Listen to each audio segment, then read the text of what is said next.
nguhaye ikaze wowe duteze amatwi muri aka kanya.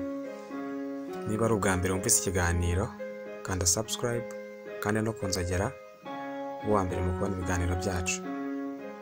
Murakoze cyane. Uyu munsi tugiye kuganira ku bisobanuro by'inzozi zo kurota abasirikare bakwirukankana nk'uko twabisabwe n'umukunzi wacu. Kurota wirukankanwa muri rusange ni inzozi zikubwira ko hari ikibazo cyangwa umuntu ushaka guhunga cyangwa kwirengagiza nk'uko umuhanga mu mitekerereze ya muntu Nicolette abisobanura. Iyo urose abasirikare byo bishobora kuba ubutumwa bukubwira ko muri iyi minsi ukeneye kwitonda kurushaho mu byo ukora cyangwa ko hashobora kuba hari ikintu kibura mu buzima bwawe.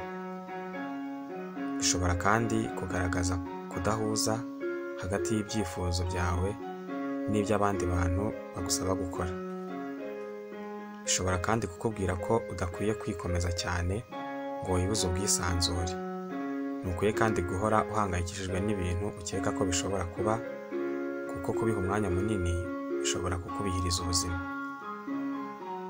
Kubera kandi ko abasirikare bajya ku rugamba guharanira uburenganzira bw'abaturage bakahahurira n'ibintu byinshi bikanganye, izi nzozi zishobora kukwereka ko ufite ubwoba bwo guhinduka cyangwa se ko hari ikindi kintu ufitiye ubwoba muri iyi minsi.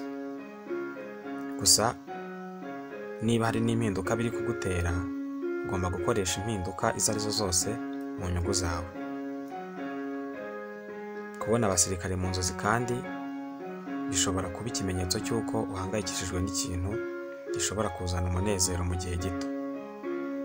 Abasirikare benshi bashobora kukwibutsa ko ukeneye kwihanganira ibintu runaka. Fata umwanya wo kwishimira ubuzima bwawe, bizakubera byiza kurushaho. Ibintu bizagufasha gusubirana imbaraga kandi ushobora no kubona ibisubizo ukeneye.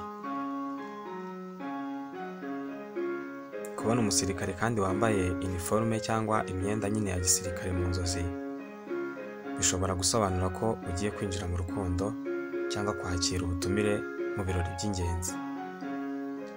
Nubwo muri rusange inzozi zo kurota wirukankanwa zitera ubwoba cyangwa guhangayika, ariko kurota abasirikare mu nzozi zawe bigaragaza ko niwisubiza ku murongo ugakora ibikwiye uzagira amahirwe n'umugisha mu buzima bwawe.